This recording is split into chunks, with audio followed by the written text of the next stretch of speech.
Եթերում ապդեյթ լրատվականն է, բարի երեկո։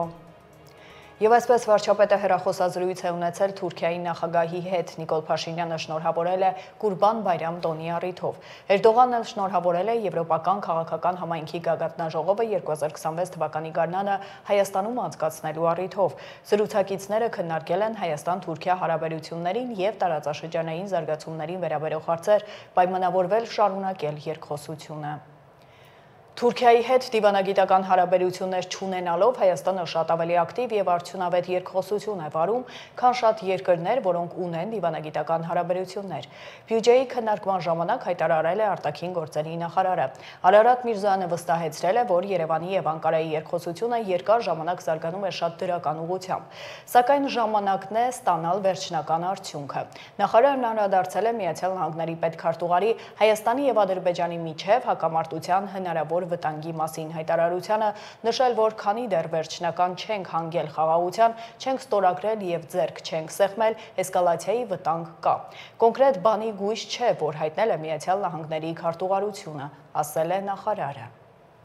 Այն, որ խաղաղություն հաստատելու իրական հնարավորություն կա, արտգործնախարարը հաստատել է նաև լրագրողների հետ զրույցում։ Հարցին ինչու է կրակում Ադրբեջանը, Միրզոյանը պատասխանել է. կրակոցներն անշուշտ մտահոգիչ են, այդ կրակոցները քննելու պատրաստակամություն կա մեր կողմից, ինչ որ դրվագով կարող ենք ասել նաև կարծես թե կա ադրբեջանական կողմից։ Այդ ուղղությամբ այս պահին աշխատանքներ տարվում են, բայց բավարար չափով չեն, որպեսզի ամեն ինչ պարզվի եւ վաղն էլ չլինեն կրակոցներ։ Լրագրողների հետ զրույցում արտաքին գործերի նախարար է ասել, բարեբախտաբար կան Եվրամիության դիտորդները, որոնք արդեն մի քանի առիթով հանդես են եկել հայտարարությամբ։ Ես կարծում եմ հնարավորինս թափանցիկ եւ հասկանալի ձևակերպեցի, բայց մի հատ էլ փորձեմ։ Այդպես չի, որ դուք ասում եք ձեր կարծիքով ինչու ենք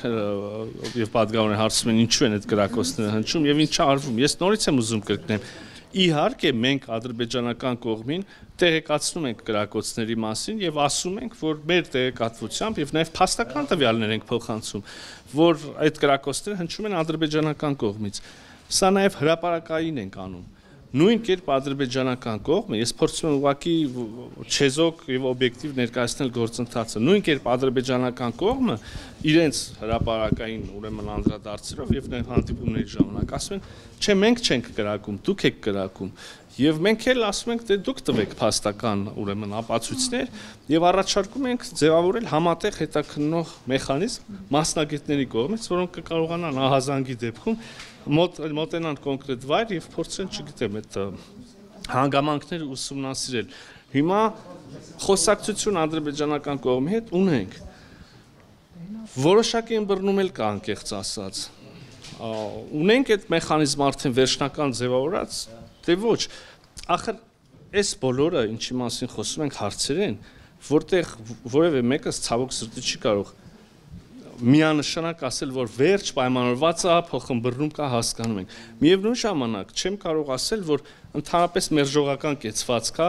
ոչ մենք ենք ընդունում իրենց փաստակները, ոչ իրենք են ընդունում մեր փաստակները, ոչինչ չի արվում այս ուղղությամբ։ Ոչ, աշխատանք կա գետնի վրա։ Լիարժեք, վերջնական, բոլորից բավարարող դեռ ոչ։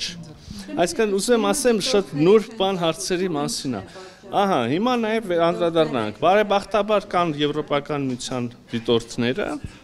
որոնք արդեն մի քանի առիթով ուրեմն հանդես եկել են հայտարարությամբ։ Մի քանի այլ առիթով, երբ որ արձանագրել ենք միջադեպ բան, Եվրոպական միության դիտորդների արձագանքը, որքան ես եմ հասցրել հետևել, այնա, որ մենք չենք եղել տեղում, չգիտեմ, մի դեպք կա, որ նույնիսկ ինչ որ բան էին ուզել, որ իրենց չէր տրամադրել, ըստ այդմ չէին կարող ուրեմն եզրակացություն անել, հրապարակային հայտարարություն։ Հիմա իրանց հետ էլ ունենք իրենց, չէ, իրենց հետ էլ ունենք այս մասին խոսակցություն, էլի, այս մի թեման ամփոփելով ուզում եմ ասել, որ այդ կրակոցները անշուշտ մտահոգիչ են, այդ կրակոցները քննելու պատրաստակամություն կա մեր կողմից, ինչ որ դրվագով կարող ենք ասել նաև կարծես թե ադրբեջանական կողմից, այդ ուղղությամբ այս պահին աշխատանքներ արվում են բավարար չափով, որպեսզի ամեն ինչ պարզվի եւ բավարար չափով, որ վաղն էլ չլինի, ցավոք սրտի ոչ։ Պետական եւ համայնքային շահերի պաշտպանության շրջանակում վերադարձված անշարժ գույքերը ապօրինի ծագում ունեցող գույքի բռնագանձման հայցով շուրջ 600 միլիարդ դրամի պահանջ։ Կառավարության նիստում գլխավոր դատախազն է անդրադարձել պետությանը ամրացված գույքերին։ Ուշագրավ է եղել հատկապես Դիլիջանի մանկապարտեզի համայնքին վերադարձի հարցը, որին անդրադարձել էր նաեւ վարչապետը նիստերից մեկում։ Պարզվում է, այն պատկանել է նախկին պաշտոնյաներից մեկի կնոջը։ Նիկոլ Փաշինյանն անուն չէր նշել, բայց այս անգամ փակագծեր է բացել։ Նախկին պաշտոնյան Վարդան Օսկանյանն է, որը մանկապարտեզի վերաբերյալ հայտարարություններից հետո ակտիվ գրառումներ էր կատարում։ Շարունակելու են թալանը հատիկ վերադարձնել, ուրիշ տարբերակ չկա, ասել է վարչապետը։ Մասնավորապես Դիլիջանի մանկապարտեզին ես կառավարության նախորդ նիստերից մեկում անդրադարձել էի, եւ ընդ որում անդրադառնալիս ես այսպիսի մի ձևակերպում էի արել, որ նախկին մի պաշտոնյայի ընտանիքի հետ է կապված այդ մանկապարտեզի հարցը եւ պատմությունը, դե մտածելով կառավարության նիստա, դե հիմա ինչ կարիք կա կոնկրետ ասել։ Եվ հետո այդ կառավարության նիստից դուրս եմ գալիս, չգիտեմ, այդ ընթացքում դրանից ինչքան առաջ, ինչքան հետո տեսնեմ այդ նախկին պաշտոնյան թուրը թվանքը առած ընկելա ինչ որ գրառումներ անում, սրա հետ կապված չէ, ոչ ասելու մանկապարտեզները ձեռից առան, եւ այդ պաշտոնյան նախկին արտաքին գործերի նախարար Վարդան Օսկանյանն է, որի կնոջն է, կնոջ հետ կապված էր այս պատմությունը, եւ ասենք զարմանում ես այդ մարդկանց ինչ կապ ունի, մի հատ մեկը կարա բացատրի Վարդան Օսկանյանը եւ իր կինը ինչ կապ ունեն, որ Դիլիջանում պետքա մանկապարտեզ վերցրած լինեն։ Ու ես հիմա հասկանում եմ, այս վերջերս էլ բան է, ինչ վերնագրեր են տարածում, վարչապետը չգիտեմ ինչի հենակետային քոլեջի շենքը նվիրել է իր դստերը։ Այս մարդիկ ամբողջ այս հիմա քանի որ այս ապօրինի գույքի բռնագանձման 4 ուղղությունները ակտիվացել են, իրանք մի խնդիր ունեն ցույց տալու, որ մենք իրանք նման ենք։ Իրանք մի խնդիր ունեն, իրանք արդեն չեն էլ բանանում, ուզում, չեն էլ փորձում ապացուցեն, որ իրանք թալանչի սրիկա ստահակ են, կներեք այս բառակապակցությունների համար։ Իրանք հիմա ուրիշ խնդիր են դրել, իրանք վարչապետը Ֆրանսիայում 3 միլիոն բանով եվրոյով տուն է գնել։ Ասենք մերկու դաշնակ մաշնակ կա Ֆրանսիայում, տանում են 3 եվրոյով կայք են բացում մի շաբաթանոց, մեջը ինչ զառանցանք ասես դնում, դե արի ապացուցի, որ ասում եմ, այս մարդիկ Քոչարյանա սերժական ստահակ զանգված էլ չել փորձում ապացուցի, որ իրանք բան են։ Եվ մենք կոռեկտություններ պահելով սխալվում ենք։ Օրինակ մենք չենք արձանագրել պաշտոնապես, որ Ռոբերտ Քոչարյանը կաշառակեր է։ Եվ դա արձանագրված է դատարանի որոշմամբ։ Որովհետև մարդը գնացել է իր դեմ կաշառքի գործը, ասել է վաղեմության ժամկետ կիրառեք։ Դա տեղի է ունենում այն ժամանակ, երբ որ ինքը խոստովանում է, որ ինքը կաշառակեր է։ Հիմա Հայաստանի Հանրապետության դատական համակարգում պաշտոնապես արձանագրվել է,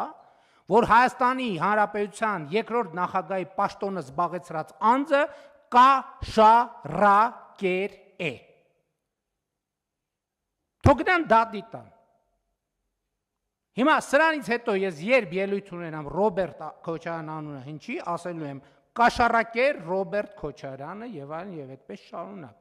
Լավ, ամեն ինչին չափ կա, սահման կա։ Ամեն ինչին չափ կա, սահման կա։ Վարչապետը վիլայ է առեբանում։ Իրանք էլ չեն ժխտում, որ բանում Հունաստանում բան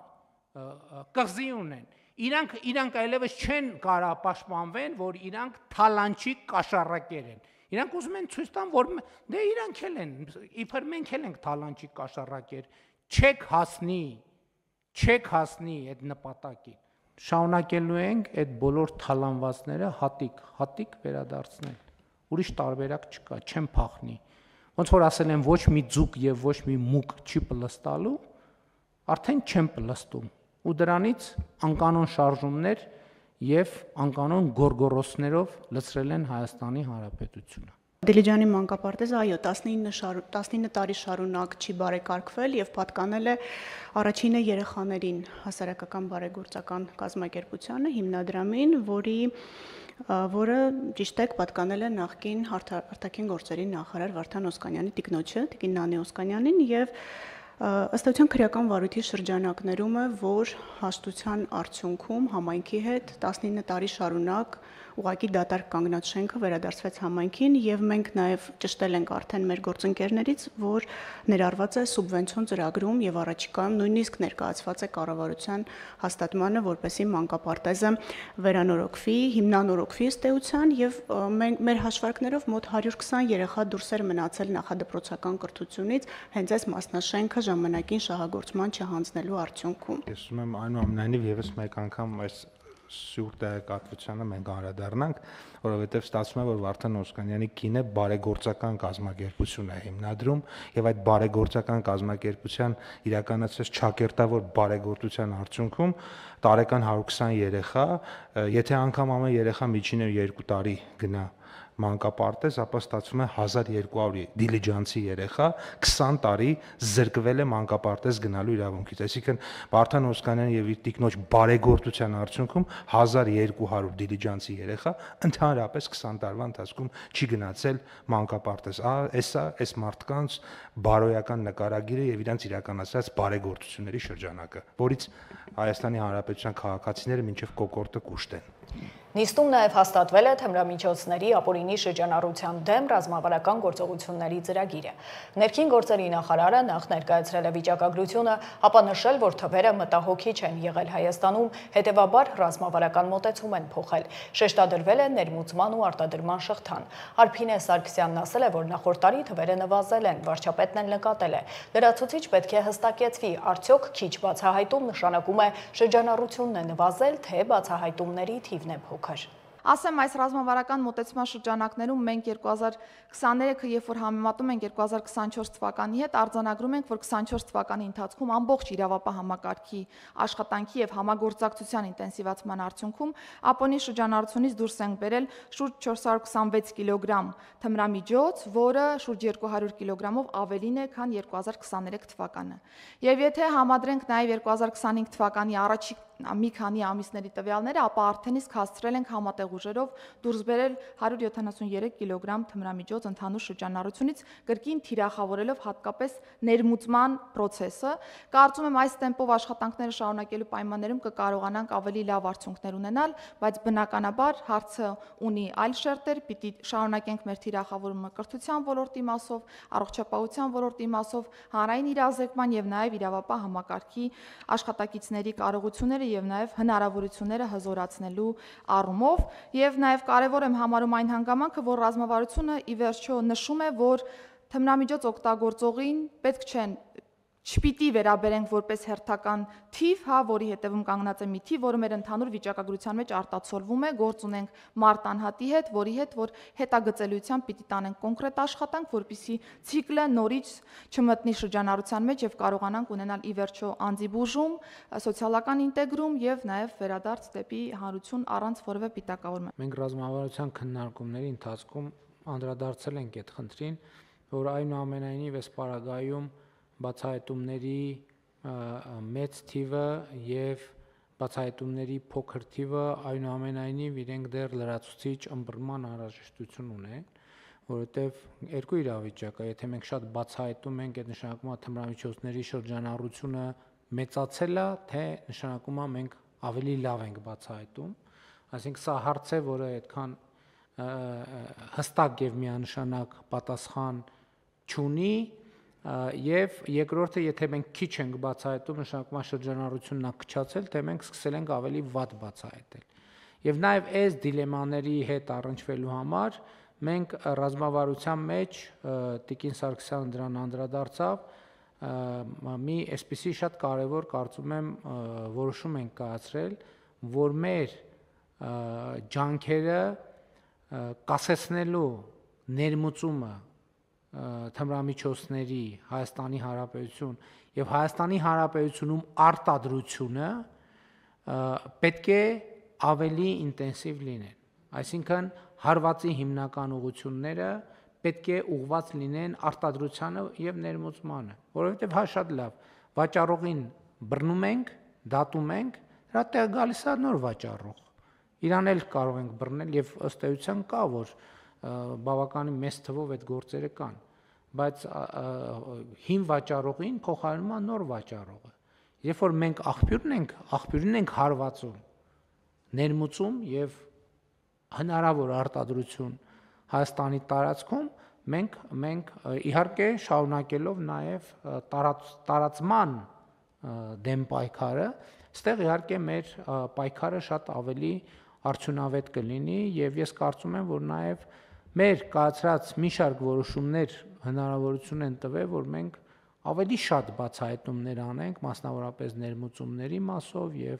ես չգիտեմ, մենք դեպք ունենք, որ արտադրություն բացահայտած լինենք, համենայն դեպս բուսական ծագման այդպիսի դեպքեր ունենք, բայց սինթետիկ կամ այլ թմրամիջոցների արտադրության դեպքեր չունենք, բայց պետք է շատ ուշադիր լինել, եթե չենք բացահայտել, դա դեռ չի նշանակում, որ չեն կարող լինել կամ չկան, եւ հետեւաբար այս ռազմավարական մոտեցումը կարծում եմ պիտի որ մեզ հնարավորություն տա, իհարկե այնտեղ շատ շերտեր կան, ես ընդամենը այս երկու կարևոր ուղղություններին ցանկացա անդրադառնալ եւ հույս ունեմ, որ այս ռազմավարության կիրառման արդյունքները հնարավոր կլինի արագ տեսանելի եւ շոշափելի դարձնել, չնայած ասեմ, թե ոնց որ թե արդեն սկսում են տեսանելի դառնալ մասնավորապես ներմուծվող մեծ խմբականակների բացահայտման տեսքով։ Նիկոլ Փաշինյանը եկեղեցու հետ վեճում որևէ կարմիր գիծ չի անցնում եւ չի հայհոյում։ Լրագրողների հետ զրույցում ասել է ազգային ժողովի նախագահը։ Ալեն Սիմոնյանը չի կարծում, որ վարչապետը հայհոյել է։ Հայհոյանք եղել է ազգային ժողովի նիստերի դահլիճում ընդդիմադիր պատգամավորներից մեկի կողմից։ Հայհոյանքը սեռական բնույթի բառեր արտաբերելն է, ասել է նա։ Ալեն Սիմոնյանը նաեւ տեղեկացրել է, որ առաջիկայում հետաքրքիր նորություն կլինի, ոչ թե լավ, այլ հետաքրքիր։ Մենք չենք քննարկում իրականության լինել չլինել, այսինքն այդպես բան կա թե չկա, քննարկում ենք իսկ արժի դրա մասին բարձրաձայնել, թե չարժի բարձրաձայնել, երբ որ խոսքը գնում է հարգանքի, երբ որ խոսքը գնում է հավատքի մասին, երբ որ խոսքը գնում է հոգու մասին, ես կարծում եմ մենք պետք է քննարկենք այդպես բան եղել է, թե չի եղել, այդպես բան կա թե չկա, ոչ թե քննարկենք դա ասել պետք էր կամ ասելու ձևը ճիշտ էր թե ճիշտ չէր, ամեն մարդ օրինակ ես էլ եմ շատ բավականին այդպես կտրուկ հայտարարություններ անում, ես իմ ձևն ունեմ, ուրիշ մարդ իր ձևը ունի, դա արդեն ես չեմ կարծում, որ բանի մեջ հայոյանք ա եղել, այդ հայոյանք բառը, օրինակ հայոյանք եղել է ազգային ժողովի նիստերի դահլիճում ընդդիմադիր պատգամավորներից մեկի կողմից, հայոյանքը կոնկրետ բնորոշում է, հայոյանքը սեռական բնույթի բառեր արտաբերելն է։ Ինչպես կբնթաբերեք Փաշինյանի դոմփել բառը։ Ինչի՞ չեմ կրկնել։ նորմալ կամ հայոյախառն արտահայտություն չի եւ չի։ Ես կրկնում եմ, հայոյանք բառը ունի իր բացատրությունը։ Մեկ-մեկ ասեմ, շատ մարդիկ իմ ընկերներից ասում են, որ իմ խոսքը, որի մեջ որևիցե բան չկա, բառ չկա, որը կարող է որպես հայոյանք ընկալվել ինչ-որ կողմից, շատ ավելի ցավոտ եւ վիրավորական կարող է հնչել, քան դե ասում եմ, ամեն մարդ իր ձևը ունի արտահայտվելու, եւ իր ճիշտ ձևով գտնում է որ պահին թե ինչ ասի, ես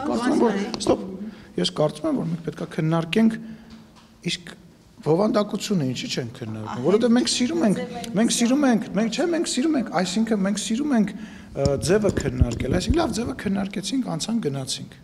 Արդյոք վարչապետի գրառումները Սփյուռքում տարակուսանք չեն առաջացրել։ Զարե Սինանյանը լրագրողների հետ ճեպազրույցում ասել է, որ կան եւ կողմ եւ դեմ մարդիկ։ Որոշ մարդկանց համար տեղին էր ու անգամ ուշացած, մյուսները կարծում են սխալ էր։ Սփյուռքի գործերի գլխավոր հանձնակատարի կարծիքով վեհապարի վերաբերյալ հրապարակային քննարկումները հարված չեն կարող հասցնել եկեղեցուն։ Եկեղեցուն հարված են հասցնում այն անձինք, որոնք գտնվելով այդ հիերարխիայում վարկաբեկում են եւ արհամարում հենց եկեղեցու ներքին կանոնակարգ։ Իհարկե պետք է նորից կրկնեմ, որ Սփյուռքը այսպես մեկ միասնություն չի, բայց կարծեմ ձեր հարցի մեջ դա արդեն գիտակցված էր։ Գիտեք, Սփյուռքում կան տարբեր խմբեր, տարբեր անհատներ, խոսքը գնում է ի վերջո միլիոնավոր մարդկանց մասին, հազարավոր կազմակերպությունների մասին, ամեն տեսակի մոտեցում էլ կա։ Կան մոտեցումներ, որոնք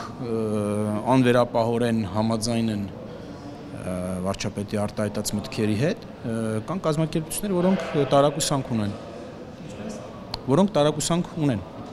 Այսինքն Նիկոլ Փաշինյանի այս գործելավոճը տարակուսանք է առաջացնում։ Չէ, ես այլ կերպ պատասխանեցի, չէ, ասացի, որ կան շատ խմբեր եւ անհատներ, որոնք շատ նորմալ են սա համարում եւ ուշացած են համարում, եւ կան անհատներ եւ խմբեր, որոնք տարակուսանք են զգում։ Ինչի մասում են տարակուսանք։ Ձեր հարցին պատասխանում եմ, այն հարցով, որը դուք տվեցիք։ Այսինքն մի մասը կողմ է, մի մասը տարակուսած։ Այո, կան եւ կողմ եւ դեմ մարդիկ։ Այս դուք այնուհանդերձ չեք կարծում, որ այսպիսով եկեղեցուն հարված է հասցնում բանսին։ Անկեղծ ոչ, չեմ կարծում։ Իմ կարծիքով նախ հիշենք, որ եկեղեցին դա ժողովուրդն է, եկեղեցին այն անձինք են, որոնք ձևավորում են, այն ժողովուրդն է, որը ձևավորում է եկեղեցին, այսինքն եկեղեցին ինչ որ շինություն չէ, եկեղեցին ինչ որ հիերարխիկ վերնախավը չէ, եկեղեցին ժողովուրդն է։ Հետևաբար հարված նման քննարկումները չեն կարող հասցնել եկեղեցուն։ Եկեղեցուն հարված են հասցնում այն անձինք, որոնք գտնվելով այդ հիերարխիայում վարկաբեկում են եկեղեցուն եւ վարկաբեկում են եւ արհամարում են հենց եկեղեցու ներքին կանոնակարգերը։ Իսկ նիստին զուգահեռ մի խումբ քաղաքացիներ ակցիա են իրականացրել կառավարության շենքի մոտ։ Դժոխքում սպասում են գրությամբ թիկնոցով, մահվան դեսպանն իր խոսքով եկել է դժոխքից բացատրելու, որ վարչապետին տանելու ժամանակն է։ Ակցիայի կազմակերպիչը բոլորին կոչ է անում դուրս գալ պայքարի։ Մենք ընդհանրապես քաղաքական կազմակերպություն չենք, քաղաքական ուժ չենք, եւ մենք որևէ քաղաքական հավակնություններ չունենք, ըստ այդմ չենք պատասխանատվություն ստանձնում հեղափոխության համար։ Մենք սա անում ենք որպեսզի բոլորին կոչ անենք վերջապես դուրս գալ պայքարի,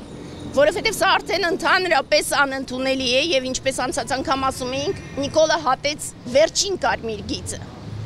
Ես հասկանում եմ, որ բոլորի հիմա սպասում են, որ հայ առաքելական եկեղեցին ճիշտ քայլեր կձեռնարկի եւ վերջապես կառաջնորդի ամբողջ պայքարը։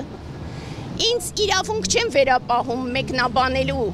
հայ առաքելական եկեղեցու մոտեցումը։ Ես կարող եմ միայն խնդրել նրանց, որ առնվազն երթ անեն,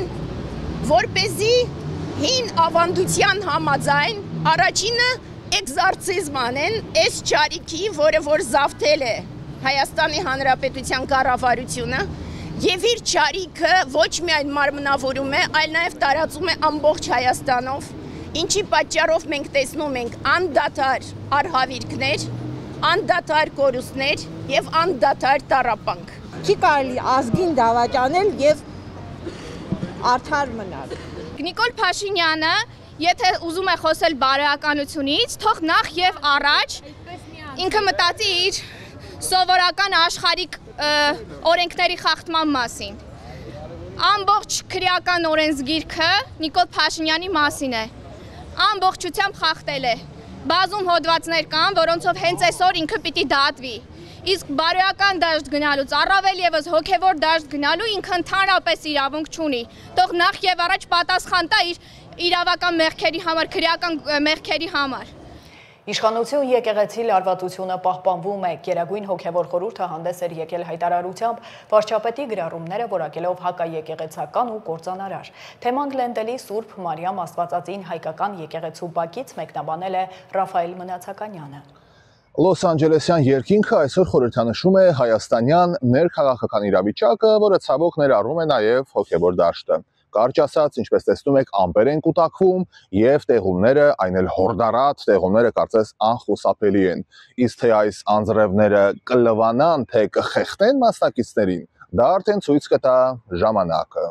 Մայրաթոր Սուրբ Էջմիածինը պետք է հստակ պարզաբանի, արդյոք Գալեգին Բ-ն խախտել է կուսակրոնության ուխտը եւ զավակ ունի։ Իր ֆեյսբուքյան էջում գրել է վարչապետ Փաշինյանը հավելելով, այս հարցը պետք է պարզաբանվի անհետաձգելիորեն։ Այս հայտարարությունից հետո իշխանական եւ ընդդիմադիր լրատվականները ել ավելի ինտենսիվ տեղեկատվական պատերազմ հայտարարեցին իրար, իսկ մերձ իշխանականներից որոշ աղբյուրներ անգամ հրապարակեցին մի լուսանկար, որտեղ ցուցադրվող կնոջը առանց հիմնարար ապացույցների ներկայացրել ներկայացրեցին որպես ամենայն հայոց կաթողիկոսի դուստր։ Բնականաբար հոգևոր դաշտը համախմբվեց կաթողիկոսի շուրջ, իսկ Շիրակի թեմի առաջնորդը, ով հայտնի է իր բոցավառ ելույթներով եւ բոցավառ հայտարարություններով, ընդհանրապես ցնցեց բոլորին։ Ձեզ ինչ կուսակրոնը խախտել է կուսակրոնության ուխտը, չի խախտել, ձեզ ինչ։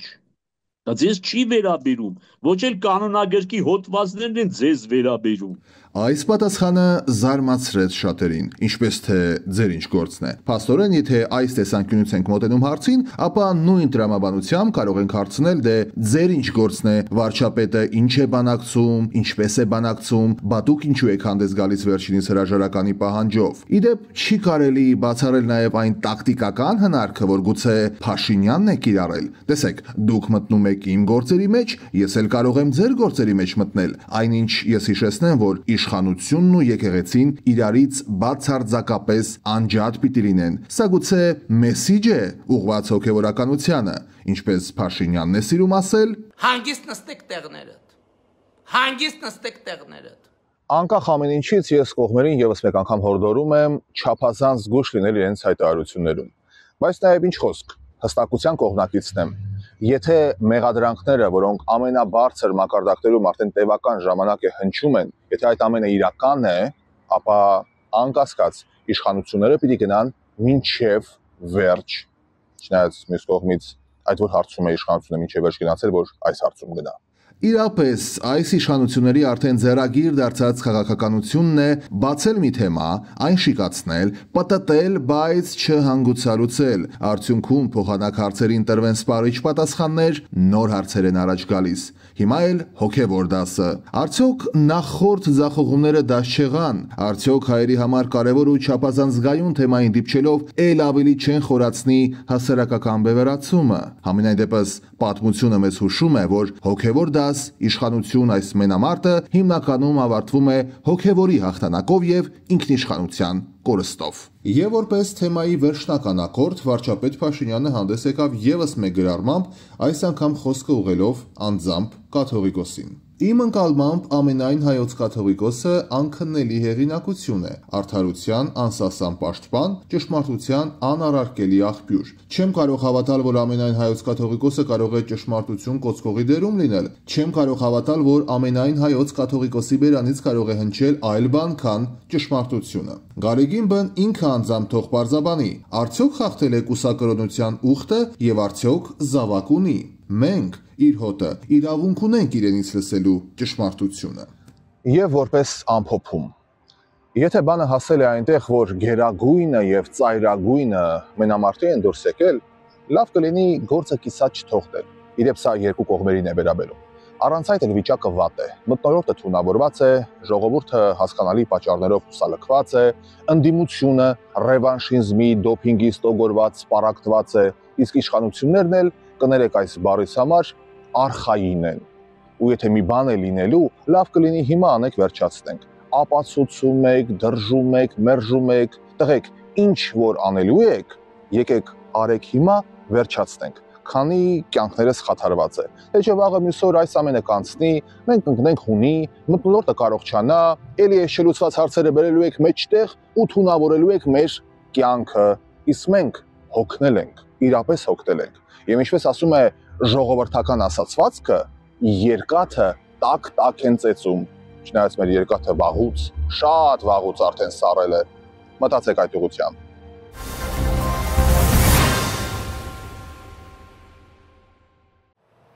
Տարածաշրջանի զարգացումներն ու Հայաստան Միացյալ Նահանգներ հարաբերություններն են քննարկել դեսպան Լիլիթ Մակունցն ու կոնգրեսական Վերն Բյուքենանը։ Հանդիպման ընդգծվել է երկու երկրների օրենսդիրների գործակցության կարևորությունը, Միացյալ Նահանգների ներկայացուցիչների պալատի ժողովրդավարական գործընկերության հանձնախմբի հետ տարվող աշխատանքների շրջանակում, նաև դրանից դուրս։ Այժմ առաջարկում եմ ծանոթանալ միջազգային թեմաներին։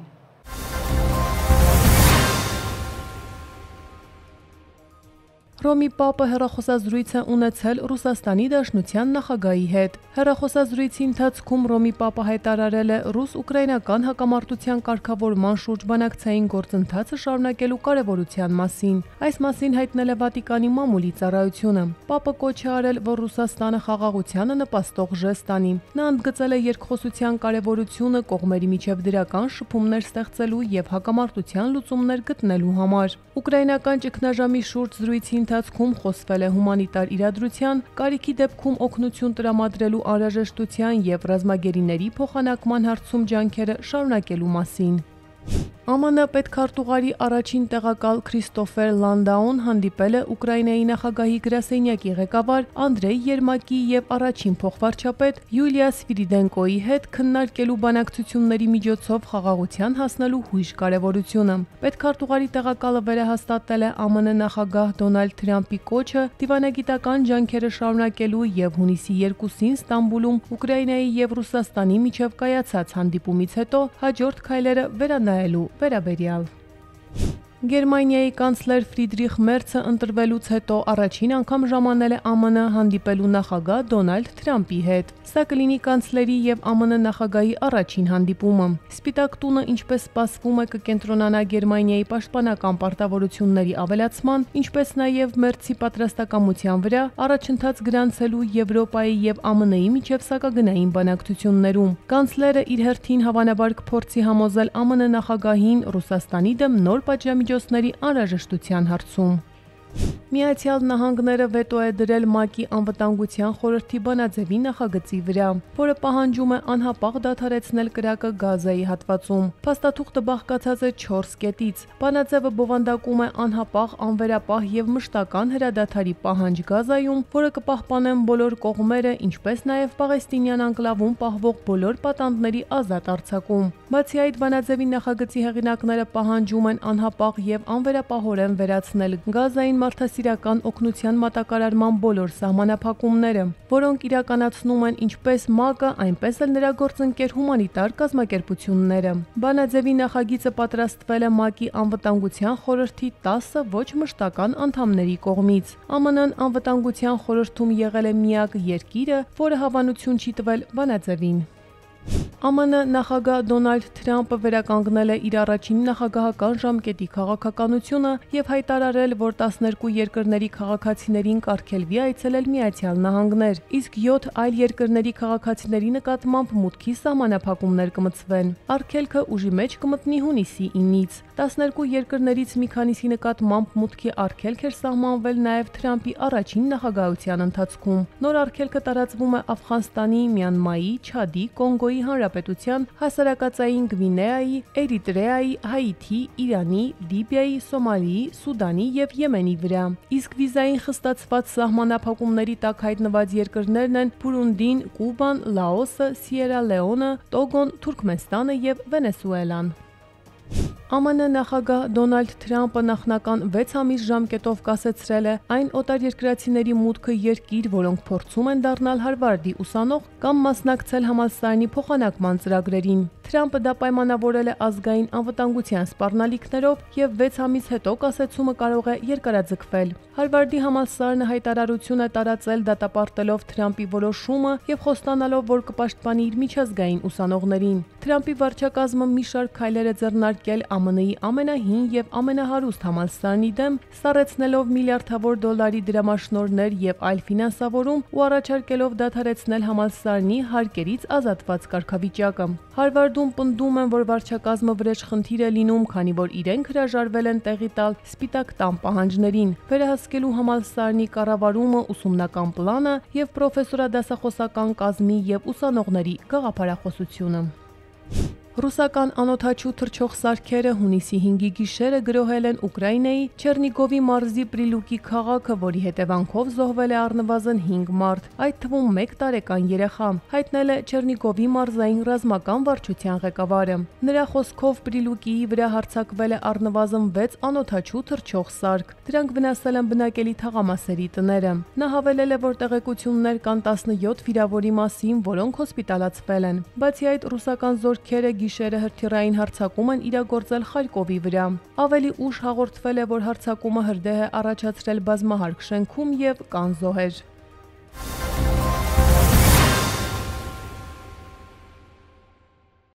Եվ եղանակ վաղը երեկոյան սպասվում է կարճատև անձրև եւ ամպրոպ, օդի ջերմաստիճանը կբարձրանա 4-ից 6-ից։ Այսքանը դուք դիտում էիք Update լրատվականը, հաջողություն։